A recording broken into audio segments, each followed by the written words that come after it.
महारानी प्रणाम। हेलो। जीती रहो मंत्रा। सुना है हेलो। भरत जी आ गए हैं। क्या कहा? बेटा भरत आ गया है? जी रानी। अच्छा मंत्रा, तू जा, जल्दी जा, आरती की थाल सजा के लेके आ। जा, भरत लाल आ गए हैं। जा मंत्रा।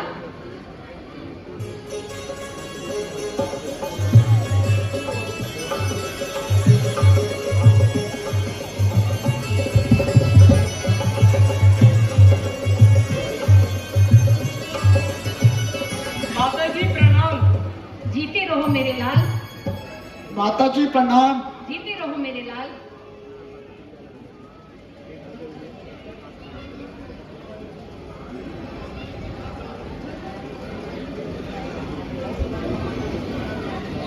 कहो, तुम्हारे ननिहाल में तुम्हारे नाना और तुम्हारे मामा राजी से तो हैं? हाँ माता जी, सब प्रकार से कुशल और मंगल है। मगर माता जी, मुझे अभी तक पिताजी के दर्शन नहीं हुए। वह कहाँ है? बेटा जरा धैर्य रखो, सफर की थकान मिटा लो और कुछ खा पी लो, और फिर धीरे धीरे तुम्हें सब पता चल जाएगा कि तुम्हारे पिताजी कहाँ हैं। माता जी, मेरी थकान तो पिताजी के दर्शन करते ही दूर हो जाएगी। बेटा पहले कुछ खा लो, फिर धीरे धीरे सब मालूम हो जाएगा। मैं पूछता हूँ, पिताजी कहाँ हैं? तुम कहती हो धीरे धीरे सब मालूम हो जाएगा। आखिर ये क्या मामला है? कहती तो हूँ बेटा कि धीरे धीरे तुम्हें सब मालूम हो जाएगा। जो बात तुम कहती हो वही उलझी हुई। जो प्रश्न करता हूँ उसी का उत्तर टेढ़ा मिलता है। ना जाने ये धीरे धीरे का कब खात्मा होगा। अब हो बेटा, तुम तो बहुत जल्दबाज हो गए हो। ना मालूम नैनीहाल में जाकर तुम्हारी तबीयत में ऐसी तेजी क्यों आ गई है। मैं कह तो रही हूँ कि धीरे धीरे तुम्हें सब बता दूंगी। आखिर इस धीरे धीरे का कभी खात्मा भी होगा या नहीं? बेटा जरा तसल्ली रखो, मैं तुम्हें धीरे धीरे सब बता दूंगी। क्या खाक बता दोगी? आग लगे तुम्हारी इस धीरे धीरे को। ना मालूम तुम सबने मिलकर क्या जाल बिछाया है। दूध गया तो उसने भी यही रट लगा रखी थी कि आपको जल्दी बुलाया है, और उसके अलावा उसके मुंह से कोई दूसरा शब्द ना निकला। तुमसे पूछता हूं तो आप भी धीरे धीरे की रट लगाए हुए हो। बस आप जल्दी बताओ कि पिताजी कहाँ हैं? बेटा तुम्हें तो बेकार की हट चढ़ गई है। कह तो रही हूँ कि धीरे धीरे। बस बस माता जी बस। अगर अब की बार ये शब्द मुंह से निकाले तो मैं अपने आप को खत्म कर दूंगा। अब आप जल्दी बताओ कि पिताजी कहाँ हैं? बेटा सो कि तुम्हारे पिताजी स्वर्ग सिधार गए। बेटा शोक।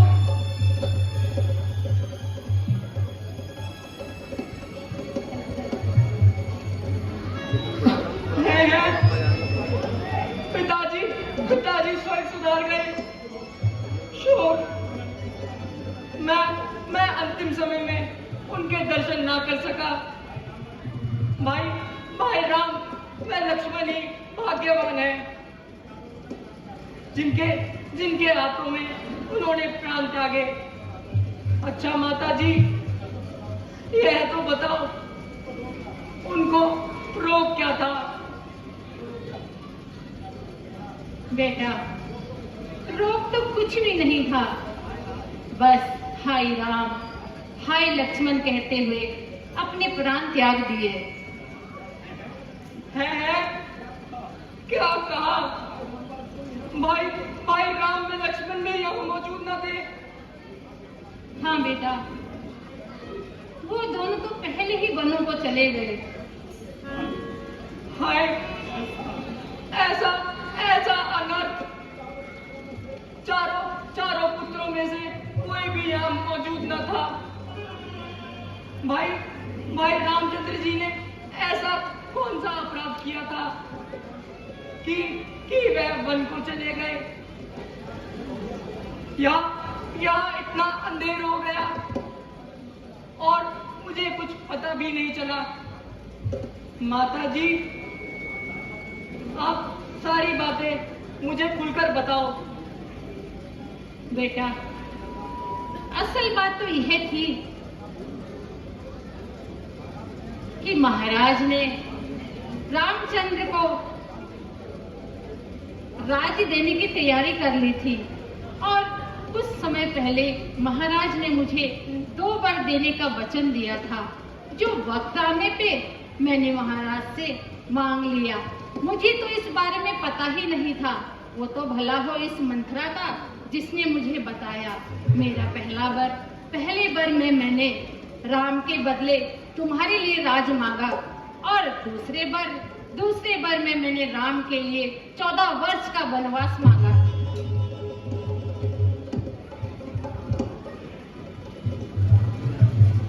हाँ,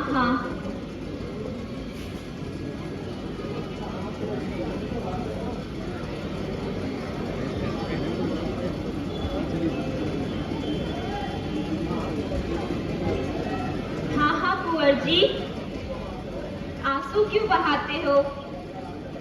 अब अपना राज्य संभालो और अपने दिल के अरमान निकालो।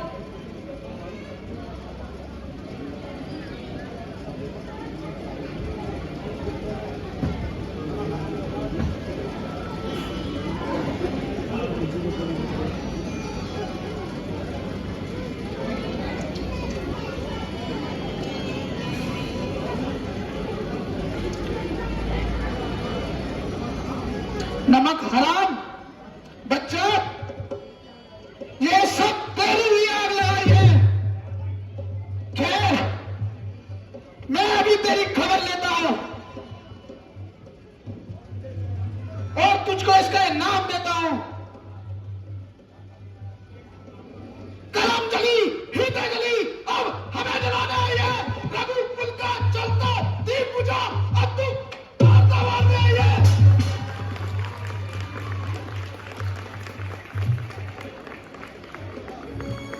भैया, जो कुछ होना था सो हो गया। हमें अपने कर्मों का रोना था, सो रो लिया।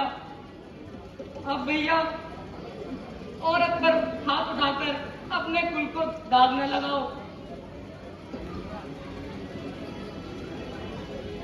ओ कम्बक चुड़ैल, यहाँ से कापुर हो जा और मेरी आंखों से दूर हो जा।